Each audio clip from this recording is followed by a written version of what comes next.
Welcome to Reaching New Heights with Troy Bell, City Manager, City of Muskegon Heights, where you get to know what you need to know so you'll be in the know. We got a lot of stuff to cover today, got a packed show. So, again, I'm excited to have all of you tune in and to click on to be able to participate in the show. Thank you for your participation. Thank you for your comments between the shows. It's what really makes the show work by community engagement and community interaction. So normally we start off our show with updates, and then we do Rise with Pride, which is the small business spotlight, and then Did You Know for Black History Month, and then move into the show. But today, my guests for the show are only with us for a limited time, so I want to jump straight into that. So I want to welcome to the show here Malick and Romando as part of our Rise with Pride, Tiger Pride, and our small business highlight. So welcome, gentlemen, to the show. How you doing, Troy? All right. Thanks for having us. Romando, are you there? Yes, I'm here. Thanks for having me. Sure. I'm glad to have you. I'm excited to have you on the show. So let's start off I know a lot of folks, most folks know who you are, but not everybody does. I know you're legends in many ways, but for those that don't know you, can you please give us a brief introduction of who you are and how you're connected to the Heights? Are you residents? Are you graduates, etc.? So why don't you take a first shot at that, Malick? Yep, I'm Malick Sagnia. I'm actually a downtown graduate, Muskegon Big Red graduate, so I got to say that with pride, 1994. Yeah, but I got many ties to the Heights. My whole family grew up out in the Heights. 2241 Baker. I'm giving out the address. They might be mad at me, but that's our hub, All right. Page, Chapman family. So, yeah. Excellent. And Romando? Yes, I'm actually a Big Red graduate too. A graduate of MSU. I got deep family. My family is actually the Watsons from the Heights. Okay. So a lot of people went to school with Mr. Watson, the English teacher. That's actually my uncle. Wow. All right. That is roots. Definitely. So I invited you on today because we want to show pride in the businesses that we have in our community, small businesses in our community. And so I wanted to highlight the work that you're doing in multiple areas. So Malick, can you talk to us about what your business is, introduce us to it, or business is, and let's talk about that. Right. So I'm a part founder of Lakeshore Community Group. Romando, myself, James Towers, who wasn't able to be with us today, but the business, the LLC owns the Hideout Bar and Grill and also Classic Cuts Barbershop, and we got a couple other things we're about to start doing. I don't know if Mondo really want me to tell y'all about that. So, yeah. Can we get a sneak preview? Let's up to you, bro.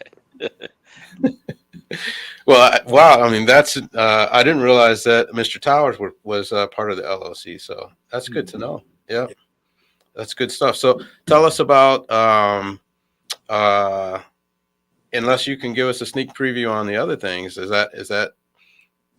I know I'm putting you on the spot. Yeah, you put me on the spot, and it kind of depends on what you say we can do too, city manager. All right. All right. Well, we'll get back to that then. So, but tell us about the barbershop. So at the barbershop, man, that's a passion, right? So just making people look better, feel better. That's a passion of mine. I've been doing that since I've been about 13. I had a chance to get a building in about 2005, 6-ish. Worked on it, worked with a few other barbers. Mr. White kind of inspired me. Kenny Terrell inspired me. Like Kenny really showed me the business aspect of being a barber, right? So showing up on time, being prompt, being professional. Mr. Burt kind of showed me, Burt is a legend. He kind of showed me how to build wealth through being a barber, right? So part of building wealth was getting gold, getting assets that would make you money. There you go. You didn't have to be there. And so him, Mr. Vance, they showed me that. So I was just proud to know those guys and very grateful to be able to conversate with them, sit in their barbershops and take what Hmm. they taught me to another barbershop and hopefully give it on to another group of young guys coming up. Excellent. Well, I'll tell you what, when I first went down to Miami at the university as a freshman, the first spot that I stepped into was the barber shop. And the Mm-hmm. barber there took me under his wing and taught me Miami. If it wasn't for him, I probably wouldn't have made it through school. But he Mm-hmm. showed me a lot about the business that I Right. would have never known from the other side. And I'll tell you, after 10 years, this gentleman sold his barbershop. It's called Headliners. Mm-hmm. Bought himself a Bentley. Oh yeah, oh yeah, yeah, yeah. See, that's the type of dude I'm going to be like. Right, right. And he, what he had been telling me about, he put it into action and he made good use of his money, put it into assets that we're appreciating, found stable stocks to put it into. But he saw the business as an opportunity to create access to other means. And Yeah, he's got property all over the country. He travels internationally now. And all that came out of the barbershop. yeah, yeah, yeah, Great yeah, yeah. So story. not only it is, I mean, from my standpoint, not only is it a brilliant business, but it was for me a place to find community. And Yeah, so, yeah. We try to make it inviting for mhm, everybody, from the most prestigious to, the underprivileged, though. But right, everybody got a voice in the barbershop. hmm, Yeah. that might not always be right. Might not always be right, but everybody got a voice, though. Yeah. Yes, well, I appreciate that, and I appreciate what you bring to the community. And I'm excited about possibly getting you involved in the United Way campaign Oh, yeah, with yeah. Beards to Books, and so I'll talk about that. I don't want to take up your time because I know your time is short, but I'll share that with the audience once we wrap up. So beyond the barbershop, what else?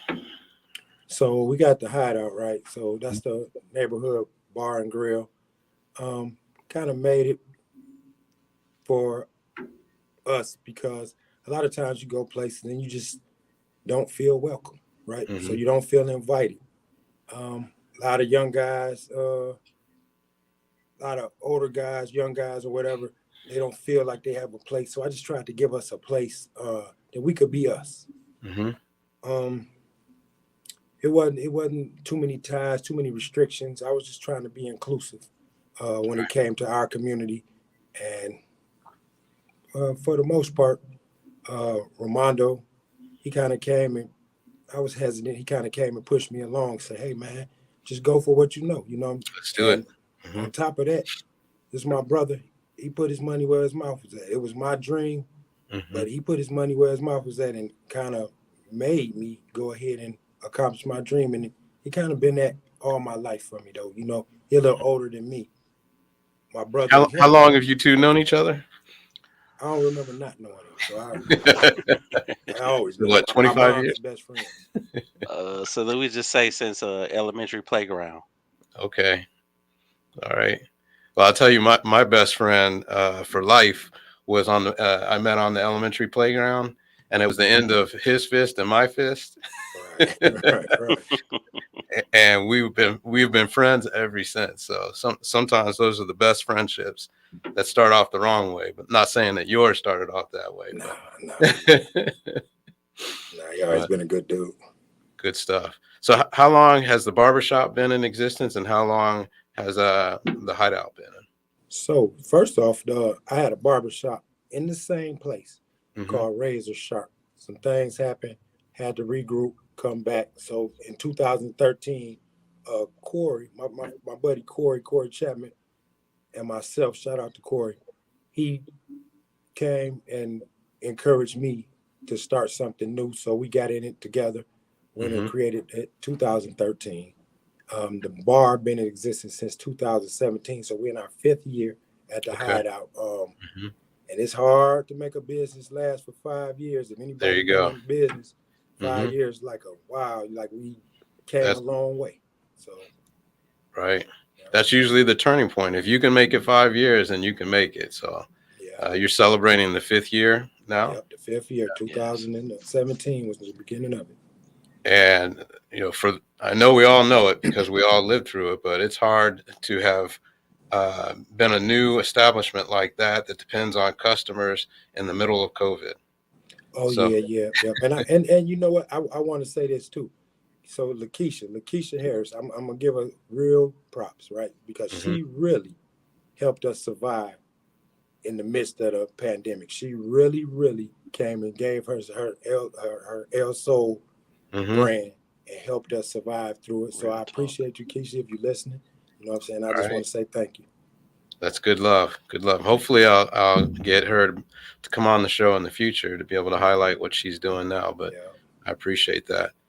And what I like about what you said, Ramondo and Malik, is about the fact that your intent with the hideout was to give people a space where they could feel comfortable, where they could Yeah. feel welcome.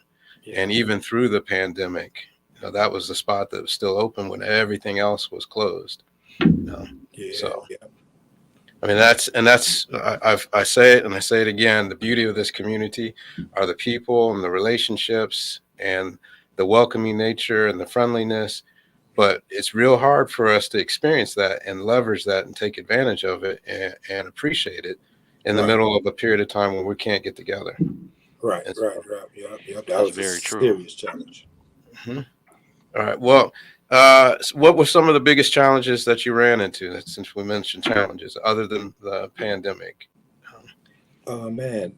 So that's a talk. It's like so we got the heights, right? So like how do the rest of the county communities view Muskegon Heights? Mm-hmm. So it's an uphill battle, right? I'm just being honest. It's an uphill battle Mm-hmm. trying to make it inviting, right? So Right. we want it to be prosperous, we want it to be inviting, we want it to be safe. Mm-hmm. So at this point, how do we do that, right? How do we make it those things and dispel all the rumors, myths, and Misperceptions. misperceptions that's coming from not only outside the community but also inside the community, right? Mm-hmm. So a lot of times people hear about the hideout, but it's mine. It's mine. It's Mondo's. It's James. We Mm-hmm. own this. We from this community, right? Mm-hmm. So a lot of times people they know us, but don't necessarily know that the hideout belong to us, right? So Right. you saying all this stuff about the hideout, but then you talking to people who know us, or you talking to us about the situations that happen, and it's like you just going off of what you heard. It don't always be what you think that you heard. And Mm-hmm. so just having to dispel the rumors and the myths about the things that go on there, the things that happen Right. there, it's hard. All the meanwhile, you're trying to include the same people that's telling you about what you're Mm-hmm. doing wrong. So I I know know. you know, Troy. I mean, you the city manager. They got so much stuff to say about what Muskegon Heights City should be doing, Mm-hmm. and it's yet I'm trying to do it for you. Right. It's difficult, but I love it. I signed up for it. Well, and it's a good point. I think part of it is educational, Mhm. in terms of people understanding, having all the facts and the information, correct information, accurate information, not the he said, she said, Right. not the Facebook trolling Yeah. and jargon. Because I find when people get the real facts and they understand them, then they have a better appreciation for the tasks that need to be accomplished, the work that you do, and the accomplishments that you make. They have a better understanding of it when they see the whole story, not just one Yeah. angle, not with one corner, not just one side. Yeah. And so, I applaud you for the heavy lifting that you do in order to make that space inviting and welcoming. So I'm hoping, and not to pat the city on the back, but the work that we did by putting the fence up, Yeah. It looked good too. that's a nice touch. I hope Yeah. to the I area. appreciate it. Yeah. And coming down the road, hopefully we will be successful in getting the grant to be able to pave Broadway from end to end, and be Hmm. able to do some things with the streetscapes and the lights and the sidewalks and the facades. Yeah. So Yeah. That is well needed. Well needed. yeah, all of that is an investment in bringing back the core of our downtown, which you've got kind of been holding on to in terms of being one of the few establishments that is open in the evenings, few establishments that's open period on that street. Right. Yeah. Yeah. Yeah. And man, I'm telling you, man, it's like a oasis in the desert. You know what I'm saying, to Hmm. some people, and then we get a lot of blame from other people. But Hmm. we still here though. 5 years That's later, good. we still here.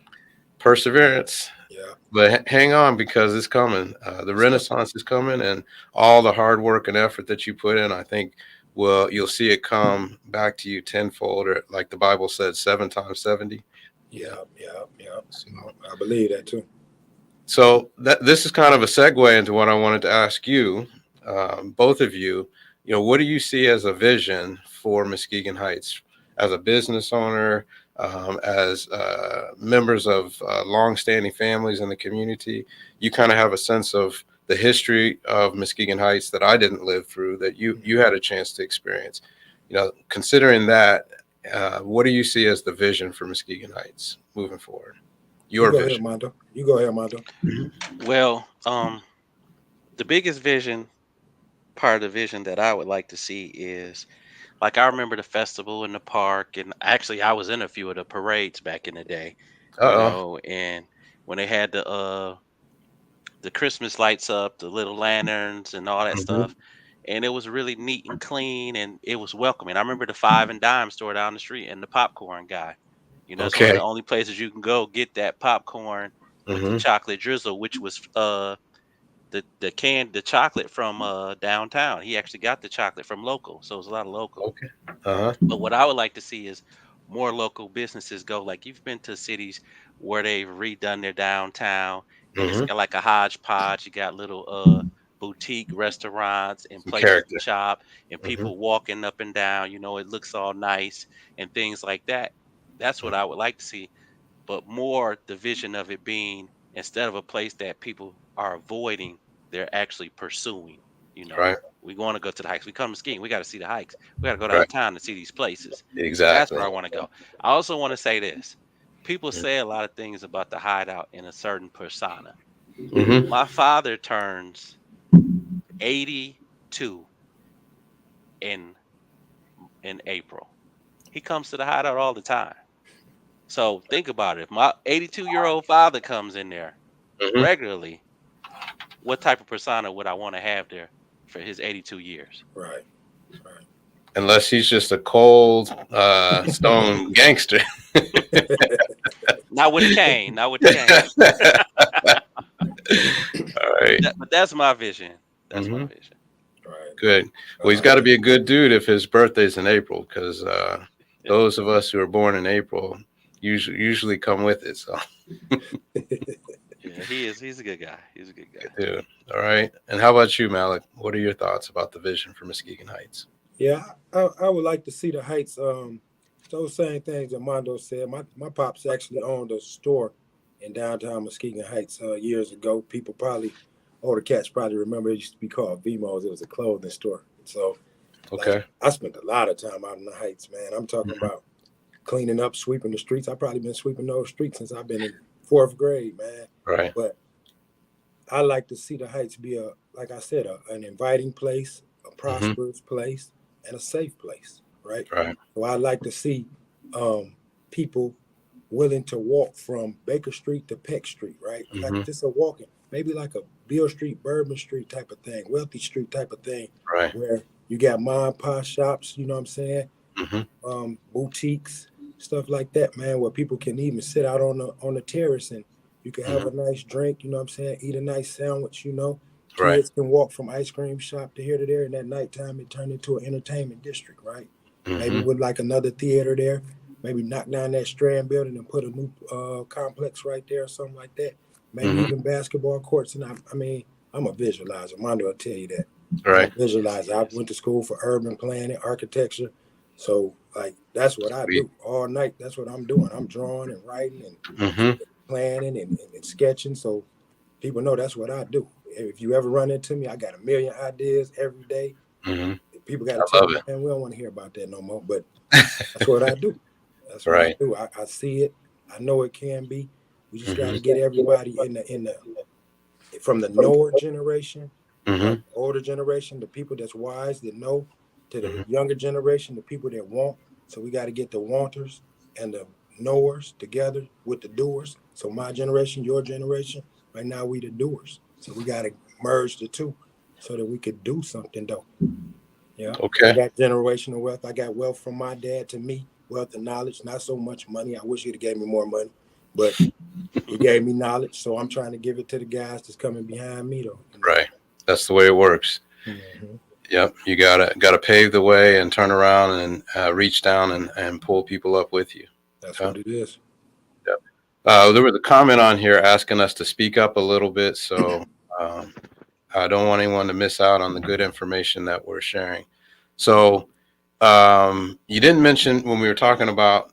Well, first of all, let me ask: did you get a chance to see the presentation on the visioning plan for Muskegon Heights?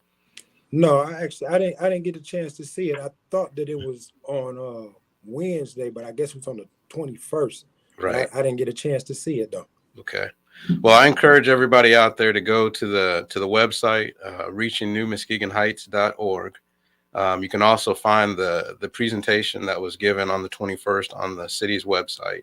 But a lot of what you just talked about the park area, the Strand building, all of that, there's a visualization, a sketch of what that might be able to look Right. like in the next 5 to 10 years, and walkability, crosswalks, fountains, the whole 9 yards. So if you haven't seen it yet, you weren't able to catch the show, please go out there to the website and take a look at it. I think it's a beautiful rendering of what the city could look like in the future, to kind of begin to focus us on the thoughts about what could be, and for us to dream beyond what we see today. And it's meant to catalyze that. And then on top of that, you didn't mention anything about the challenges around parking and all that kind of stuff. But I do want to talk about coming up in the future to be able to showcase our downtown area, the Street Fest that we're planning. That's Oh yeah. blocking off the street from Baker to Peck, with live music and food and beverages, adult beverages. Yeah. So I'm excited about being able to bring people downtown and kind of showcase not only our downtown, and some people might say, oh, it doesn't look good and people aren't going to come because it doesn't look good. But our biggest asset is not just the character of our buildings, which obviously we're working to improve, but our Right. biggest asset is the value of our people. Right. People coming Right. together and enjoying ourselves together, and the camaraderie that comes from that. So Right. not only do we want to showcase that, but we want to be able to show people what that vision plan looks like, to put that up on a poster board or on an easel so people can see that and look at the park and begin to dream as part of this street festival of what they want Muskegon Heights downtown core to look like in 5 to 10 years. So Yeah. it's all good. So I saw you smiling when I mentioned parking. Yeah, man. That parking thing, that's a monster, man. That's a It monster is. stuff though. Even just Mhm. from the people out there parking lot, just hanging out in the parking lot, You mean waiting parking for lot something pimping? bad to happen. Yeah, parking lot pimping. I know I can say pimping on the radio, but yeah, parking lot pimping. Then you Right. got it's like the people who do want to come into the business, they don't have a place to park. Right. So it's like, man, you gotta balance everything out here, man, with so few resources and so few places for our community to go. You have to balance that. You have to balance young people versus older people. You have to balance blues versus hip hop. You have to balance a lot of things, man. And it's just like, man, it's so few resources for so many people, Mm-hmm. and it's a difficult task though. So just valuing the parking lot and using it for what it's there Right. for Right. would probably help to I can pitch an argument to you even about, hey man, let's just open the parking lot back up. But when I got to tell people, hey man, you got to either come in or keep it moving, Mm-hmm. that's the issue, Right. Right. Yep. And it's an issue that a lot of cities struggle with, and it's in some ways it's a good sign because there's activity. You've got those downtowns that are completely like a ghost town, vacant. Mm-hmm. But you have to be strategic, and you have to be skilled in the way that you address it, because it's really the way you handle parking is intended to support the business community and the opportunity for people to enjoy the time that they spend in your downtown area. So we have to look at it from a professional standpoint, an urban planning standpoint, Right. a cost and revenue standpoint, because one of our big challenges is every day cleaning up the parking lot, cleaning up the streets. And so, Yeah. Yeah. it's good that people are using it, but there's a cost associated with it. And how do we handle that and make sure that we're supporting the businesses? So we'll get to it. We'll get it right. Oh yeah. Uh, Oh yeah. I trust you, bro. yeah. Well, I But that, appreciate it. but that's part of the vision too. Hmm. Like I know people lived in like I live in a subdivision where the people who live in the subdivision actually do the landscaping. They actually Hmm. plant flowers every year, Sweet. out of their own pocket, and they get Hmm. together. The same thing can happen in the hikes, Right. downtown. People I can like come that. clean up. I remember when we were kids, we used to go with the church and stuff and get Hmm. garbage bags and pick up litter along the highway and along the streets and along the different areas. So the community part of my vision is coming back together as one instead of being so separate. Because everybody kind of in their little holes or their little comfort zone. Sometimes you got to get out of your comfort zones to come back together as a whole. Got it. Right. So Right. there was a question about the hours. So for those people who are on the radio and can't see the chat, the hours for the Hideout are 5 p.m. to 12 a.m. on Friday, Saturday 5 to 2 a.m., Sunday 5 p.m. to 12 a.m. Right? Yep. Yep. Yep. So it's Friday and Saturday we open to 2. Mm-hmm. Uh, Thursday and Sunday to 12. We open at 5 every day. I mean, Thursday through Sunday. Got it. Thursday through Sunday. Good stuff. Okay. Well, is there anything you want to add before you wrap up? Because I know you're on a timeline. Yeah. So. Yeah. I just want to say this, man. There's a lot of things going on in a lot of different cities, Mm-hmm. right? I appreciate everybody that comes to the barbershop, to the Hideout, everybody that support me, everybody that support the businesses. I Mm-hmm. really do appreciate it. You could have been anywhere else in the world on Mm-hmm. any given Friday night, but you come to the Hideout, and just want to say to everybody that support me, that support the businesses, I appreciate you. Love yours, because Mm-hmm. they might not love us back, but love yours though. Excellent. Well, thank you for joining us, and I'm just going to repeat the Street Fest are going to be every Friday in August. We have the farmers market that's open from 10 a.m. to 4 p.m., and then the Street Fest will be from 6 to 9, and then at 9 we'll transition to the park for movies in the park, and so Yeah. you can count on that for every Friday in August. So look forward to that and being able to showcase even more what our downtown looks like and what the Hideout is doing for the community. So I Good stuff appreciate coming, you both. Troy. Thank you. You're welcome. Thank you Thank for you for having us. joining the show. Excellent. So thank you very much to Malick and Ramondo for joining our show. Thank you for the comments that we had going through the show. And there was a question that I want to talk about the billiard hall on Broadway.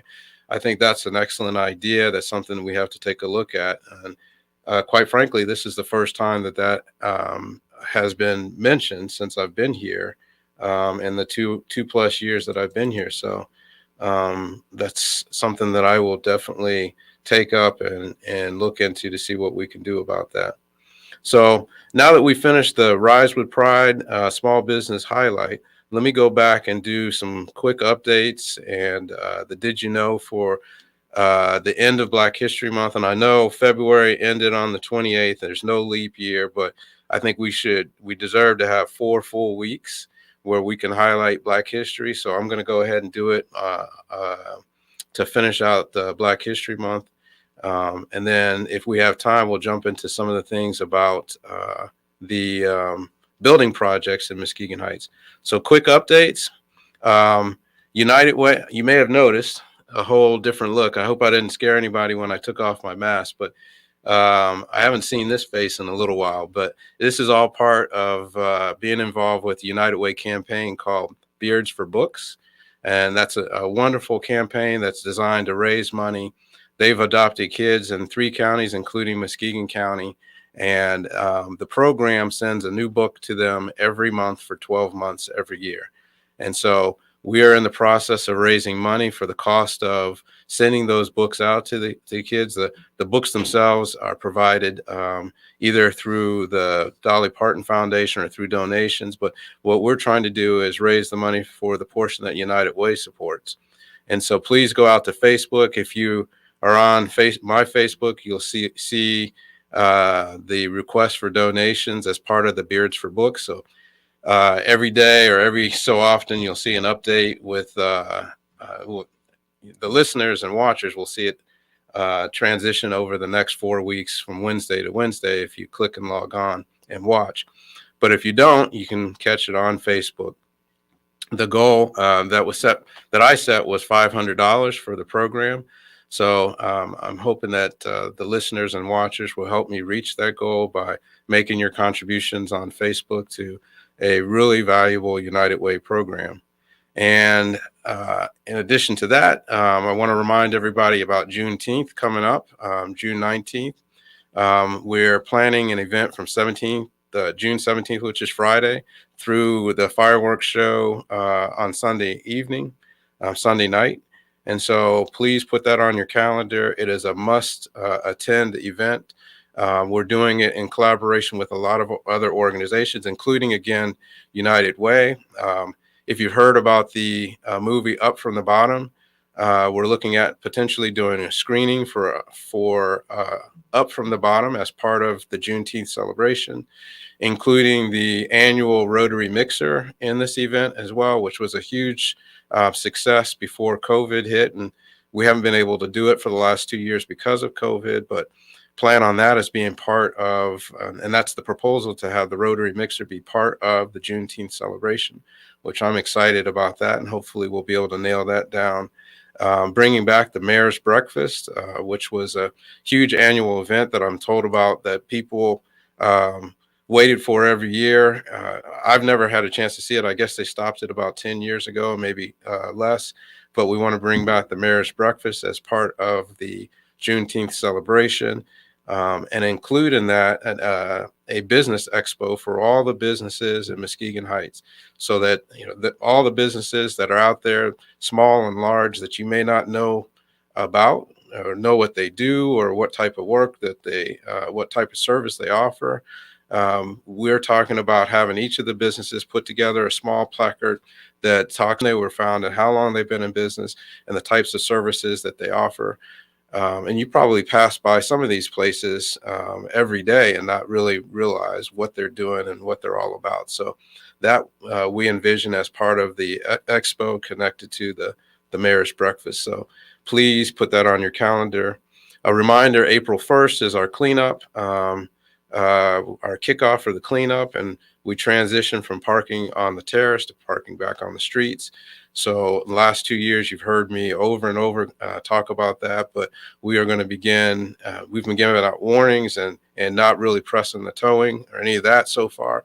But this year, we're moving forward with citations and towing. So fair warning, no parking in the grass. If you see your neighbor parking in the grass and you know them well enough to say, hey, that's on the city's hit list, please share that, because we would rather have people just park on the streets or in the driveway as opposed to having to create conflict with citations, tickets, and towing. So want to avoid that by giving everybody a heads up, cutting the grass, raking the leaves, fixing up your front yard, especially with fences, any fences that need to be repaired, siding that needs to be repaired, paint that's peeling, all of that, because we're pushing a program and starting April 1st, Rise with Tiger Pride again, beautify the heights, fight the blight. And you'll see a lot of marketing material out there about that to help us come together as a community. And as I said at the council meeting last Monday, this is something that we need to tackle as a community together, not only holding ourselves accountable, but holding our neighbors accountable. And if you see trash in the street that's not yours or on the sidewalk, take that extra step to pick it up and put it in a trash can. Take that extra step before you put your trash in the bin to put it in a bag. so that when they dump it, the papers or whatever don't fly out.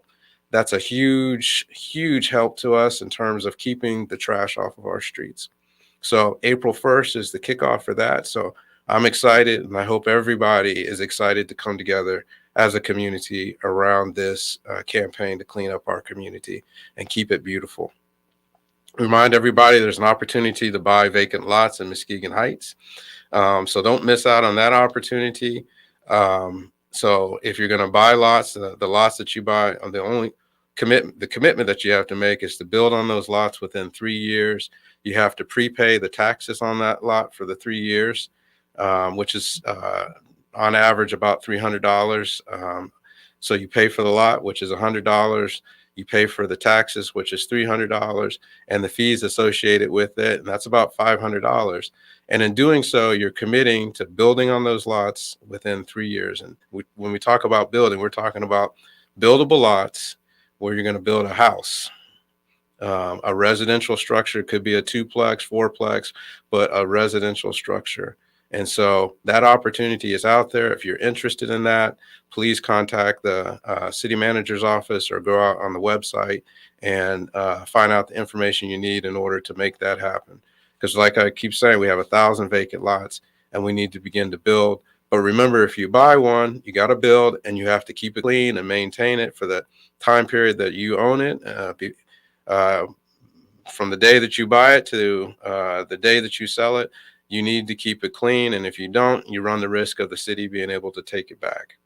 So please take advantage of the opportunity to buy lots, because as I'll talk about, if and when we have time, this is the moment. This is the time in Muskegon Heights. We're in that nexus point where things are getting ready to explode in terms of growth and opportunity. And I want to make sure that everybody who's in this community has an opportunity to take advantage of that, participate in it, and shape and mold the direction of this community so that we maintain the fiber of our community. Last, I want to mention as one of the updates is that kudos to Taking Back Muskegon, who is about to embark on creating a community garden. Hopefully we can connect that to providing fresh fruits and vegetables to people who are in East Park Manor, as well as to the farmers market, so that we can make sure that we have access to healthy, fresh fruits and vegetables. So thank you for Michelle, to Michelle for reaching out to me about identifying a space in the community to be able to start a community garden. And so I understand that there may be a partnership around community service that will help maintain that. So big stuff coming down the pipe for Muskegon Heights. Just a update on past events. We had our council meeting this past Monday. Both items that were on the agenda passed, and I think they passed with, I think one of them is unanimous and almost unanimous. So happy to report that. I talked a little bit about the vision plan already, reachingnewmuskegonheights.org. Please go out there and take a look at it. There's a survey that you can fill out and provide comments. Even though the study has been completed, we're still accepting responses and surveys. So please do that and get a look at what the vision plan is recommending or proposing for Muskegon Heights in the next 5 to 10 years.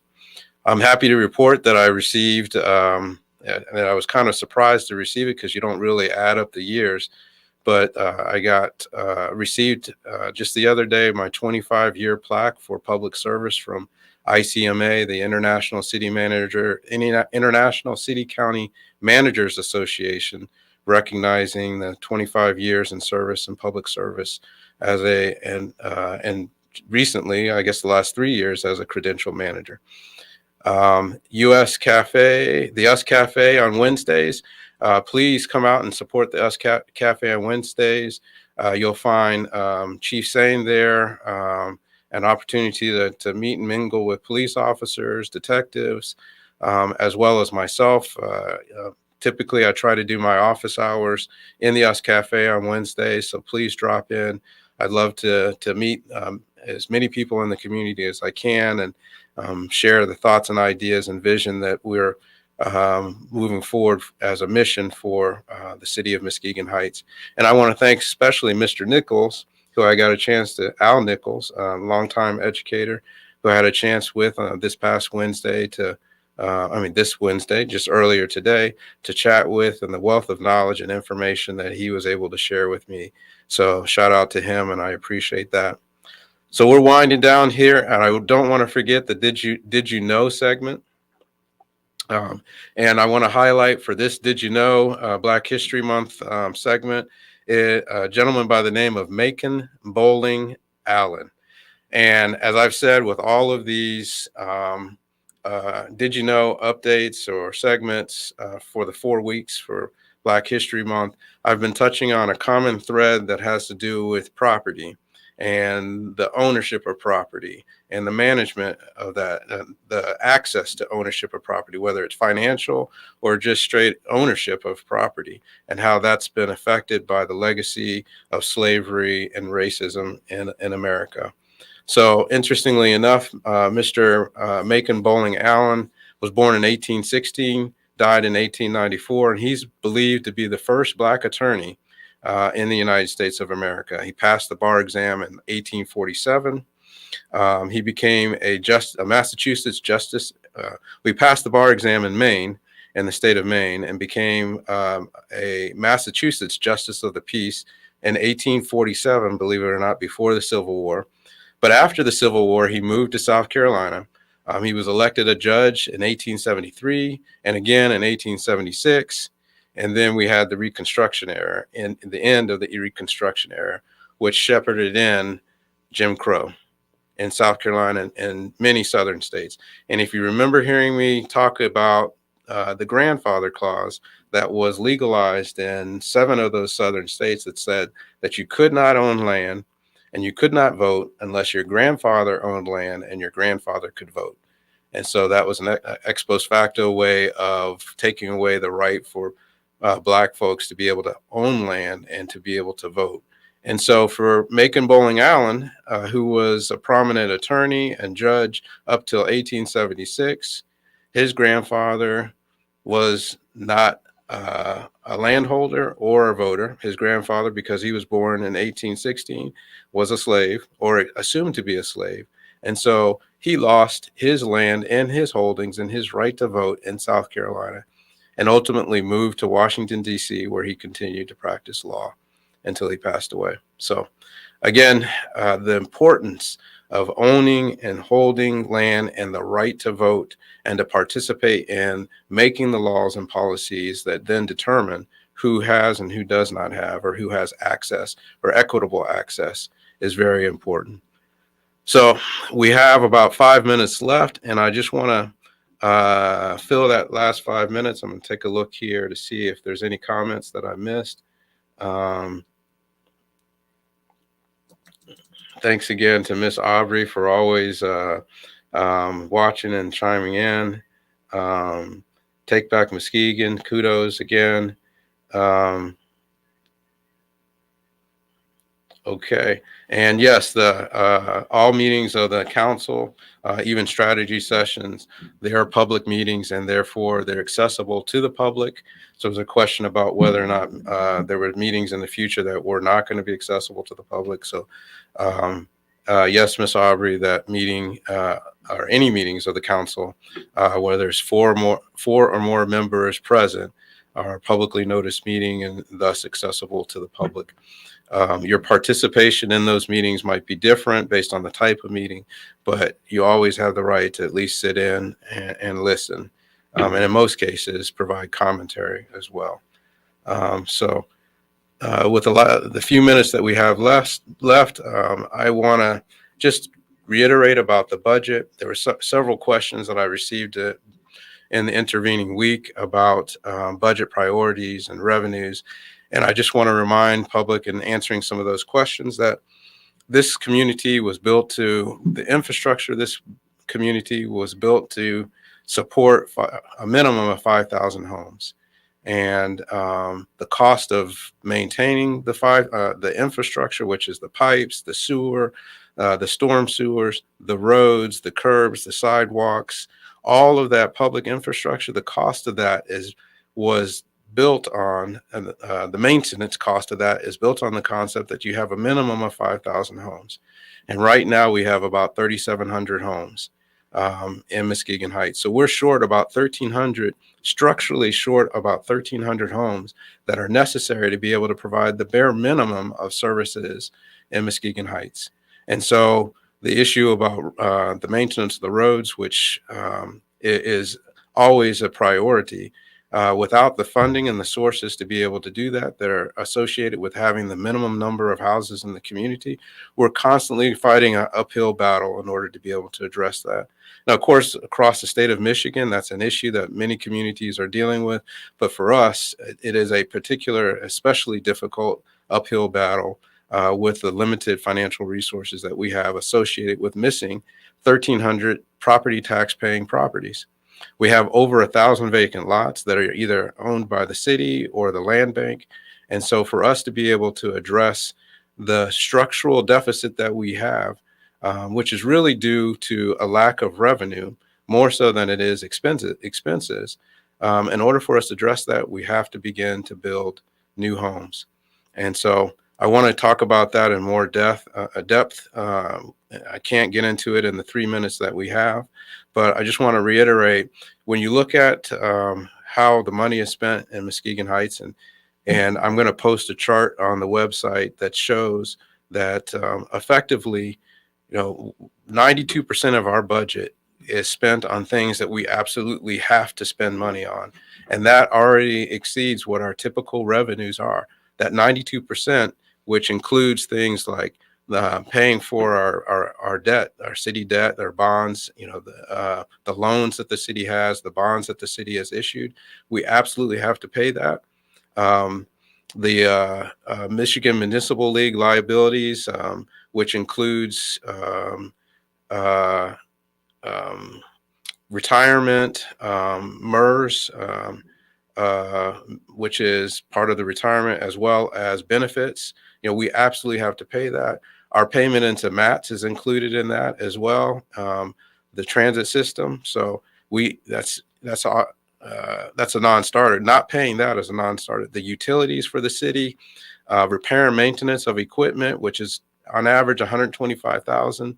Lease payments for equipment is included. We have to pay that in order to have the equipment available to us. And then city salaries.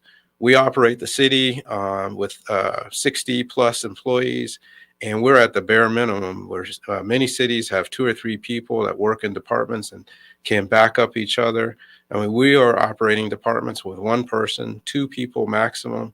And so when we talk about cutting positions, that's really not an option for our community. Back in 2008, when they reduced staff dramatically, that took us back to a bare minimum. We're talking about at the bone. So our issue isn't so much with staff positions. And if you look comparing what our staff makes to other communities around us, obviously those communities are more affluent, but in terms of our effort to try to keep good people here at Muskegon Heights compared to what they could make in other communities, there's no comparison.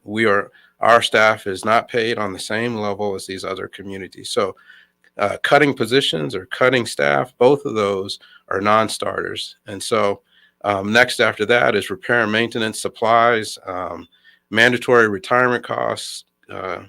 That's 92% of our budget right there. And so that graphic will be posted so you can look at that, and that way we can talk about it in more detail, and I can answer any questions that you might have regarding the expenditure side. Now, when we talk about the revenue side, that goes back to filling in these 1,300 gaps in our community.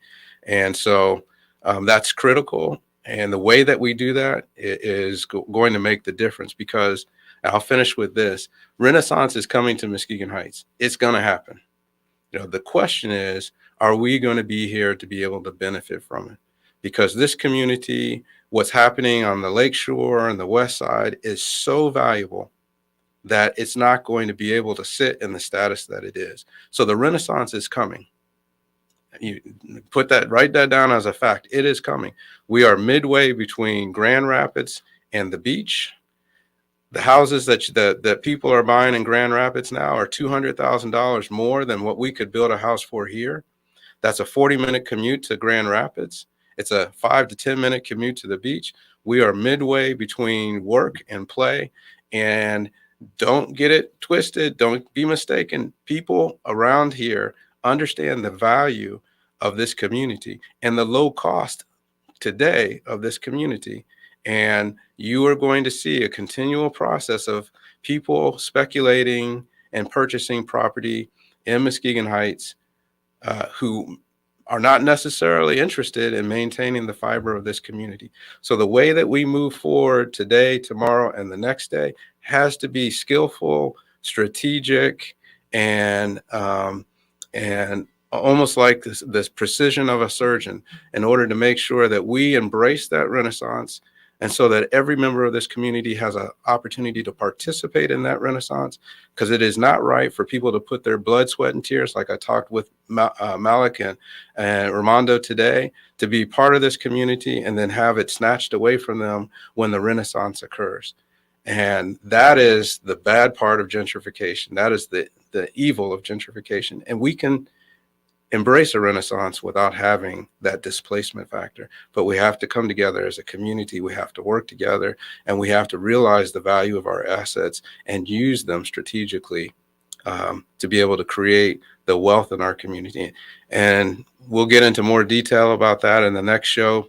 Running out of time here in order to go into to more depth about that, because I didn't want to cut off the interview with Malick and Ramondo, because I think that was good information. But please come back next Wednesday and join us for that. And we'll get into a much deeper conversation about what that looks like. And when I talk about strategically and skillfully and using the precision of a surgeon, what that means in order to make sure that we transition people in our community who are renters into home ownership, that we provide opportunities for people who want to move into bigger houses, or who may be homeowners now and want to move into bigger houses, or who are homeowners and want to downsize, and allowing them an opportunity, creating an opportunity for them to do all of that here in Muskegon Heights, as opposed to going elsewhere, and providing opportunity for those tigers that are out there that are elsewhere that want to come back, but they're just waiting for or looking for the right product or the right style home in the community to be able to come back. So with that, I will wrap it up and say thank you for joining Reaching New Heights with Troy Bell, the city manager, city of Muskegon Heights, where you get to know what you need to know so you'll be in the know. Continue to be blessed. When smoking gives you COPD, you learn to lie a little bit. You make up excuses like, I have to get my keys. You guys go on. Anything so you can walk at your own pace. I used to do that all the time.